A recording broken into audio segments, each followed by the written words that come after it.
Hello and welcome back to my YouTube channel. I'm Diamond Jones and I am super excited for this video because I'm going to be showing you how you can plan your sweet 16 or just simply a 16th birthday party under $500. But before we do that, I want to mention that I have a podcast for teens that is out now. It's called Tea Time with Teens.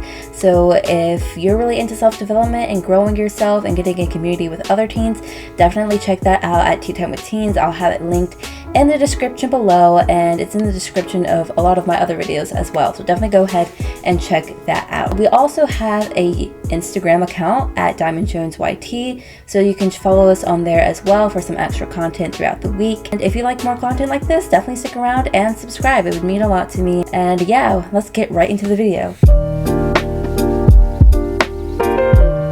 So for this video, I have a couple things that I wrote down, and I ultimately narrowed it down to about 7 essential steps that you should take when you are planning your Sweet 16. So I personally had a Sweet 16 that was at my house. It was more of a personalized birthday party. It wasn't like super big and stuff like that, but nonetheless, it was super fun. And I think that's the biggest thing to keep in mind when you are planning these things is to keep in mind the fun factor, because ultimately you can save a lot of money that way if you focus on the fun. So definitely remember that while you're planning your birthday party. Then the first step, number 1, is to find your aesthetic and research your aesthetic. So what this basically means is to go on Pinterest. I love Pinterest. You can just go on Pinterest and look up Sweet 16 ideas or my Sweet 16 birthday party and stuff like that. You can go and look up things like that, and you can just get kind of a general idea of what your birthday party could look like.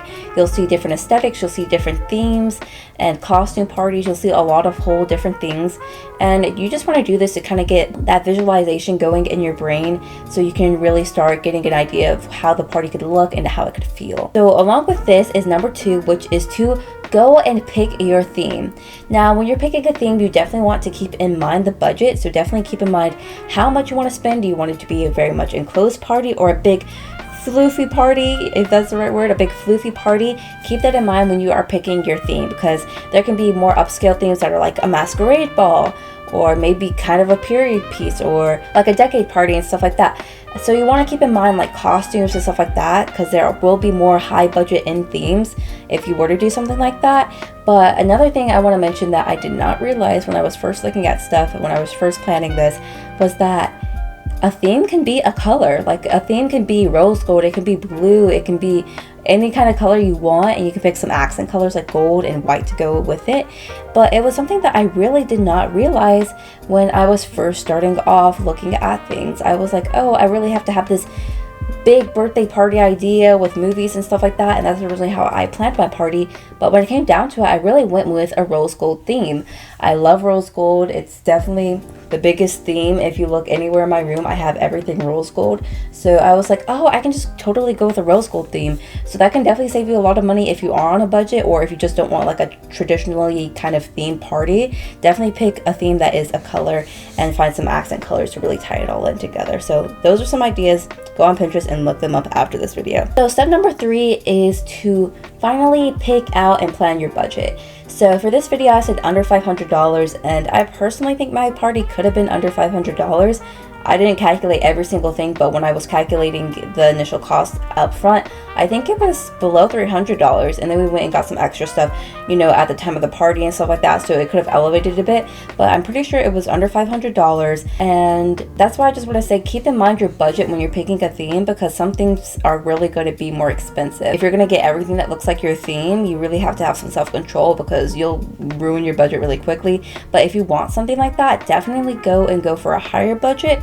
But if you're on a lower budget, just keep that in mind when you're thinking about these next few things. And keep in mind that your budget will differ depending on the venue. Do you want to have it at a specific place, a restaurant, or do you want to have it at home? I had mine at home, and it really depends on what kind of theme that you have, what kind of budget you're going to have.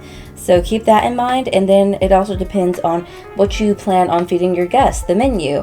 So it could be something really fancy at a restaurant, or it could be something simple like pizza or something like that. So keep that in mind, and also think about how many people you're going to invite, because that's gonna factor into your budget a little bit. And it's not to like completely budget down on everything, but to give you a realistic sense of how much you're really gonna have to spend on the party. So you want to think about your guests, the decorations for your theme, and also the activities that you're gonna have planned during your party as well. So this leads us into step number 4, which we were talking about the venue. So that is to research and pick a venue. If you're doing a venue, definitely choose one very far in advance, like a year in advance or a couple of months, like 5 months in advance. I think I've heard. I didn't choose a venue, but I know that it can get really hard to find space. So definitely, if you're going to go with a venue, do that super early so that you can make sure you have the right time and place as well. And if you're not doing a venue, but maybe you're doing something outside or something that's seasonal, you definitely want to check on the weather, because I originally wanted to do something like a picnic party outside. I'll put up a picture,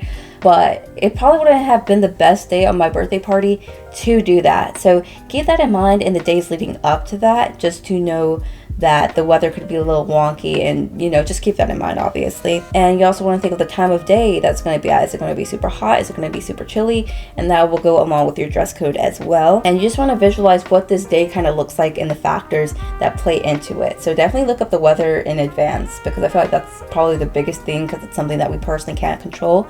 So definitely have a plan B if you're planning on doing something outside, to make sure that, hey, if it does happen to rain or something like that, that you are able to move it inside and stuff as well. And this leads us to the fun part, which is step number 5, which is to finally go on Amazon, look up some decorations. After you did all your Pinterest research, look up some decorations that you actually want to use. You can actually find them on Amazon for pretty cheap, depending on how many people you're going to be inviting. And so definitely look that up on Amazon. And you can also look back at Pinterest, and they may have some stuff linked in from Etsy. Etsy has a lot of stuff, but Etsy is low-key like kind of expensive, so I didn't really get much from Etsy, but you can definitely look on that as well on Pinterest. You also want to finally narrow down the food, your catering, who's going to be getting you the food.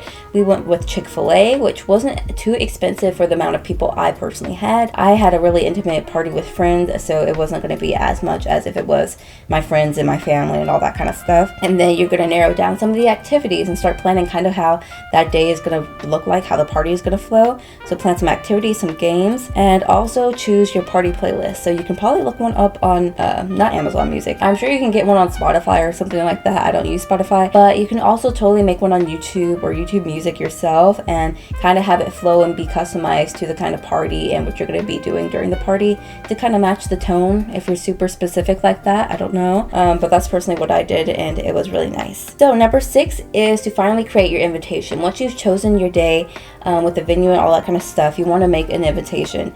And I wouldn't go out of my way to make like a handheld invitation. I would definitely go with online invitations and just text it to your friends or email it to them, because I feel like if you just give them an invitation, that's going to get thrown out, and you don't want to waste money on stuff that people aren't going to use.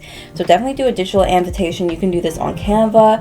I think Shutterfly, if that's the right thing. I think it's Shutterfly, but definitely go with something more online, depending on how fancy you want it. But Canva is a really good place. I made my decorations on Canva, and I think they turned out pretty well, in my opinion. So yeah, do what you can, but definitely go online, in my opinion. And number 8 is to set up. This is going to be the day of your party, so you're going to set up your well, this doesn't have to be the day of your party, but whenever you want to, probably about a day or maybe the day of, you're going to set up for your party. Maybe it's at a venue or at your house. You're going to decorate everything. Make sure that you know in advance what comes in the decoration packages that you get. So maybe you have a lot of balloons. You need to make sure you have something like where you can blow up all the balloons, because you will get tired trying to really blow those up with your own personal air, I know. So definitely look that up beforehand, and my parents definitely did. And then you definitely want to look back at some of your reference photos. So maybe you made a Pinterest board, and keep that in mind when you're decorating, so you can really make sure everything looks really sleek and really pretty. And also make sure that you have your camera set up if you're going to take videos or if you're going to take photos. Make sure you have that on hand as well. And ultimately, you'll create your dream party after following all these tips. So if you like this video, if you found it helpful, definitely give it a thumbs up. I personally really liked my Sweet 16, and I loved how it came out, and it did not have to be super duper expensive. So I am super happy with that, and I hope that your party goes super well. have fun planning this thing. You got this. And I'll definitely have a vlog of my 16th birthday coming out either before this or after this. Like, I honestly don't know because of my video editing schedule, but there will definitely be a correlating vlog for those who couldn't be there. So I thank you for watching this video. Stay blessed, and I'll see you in the next one. Bye.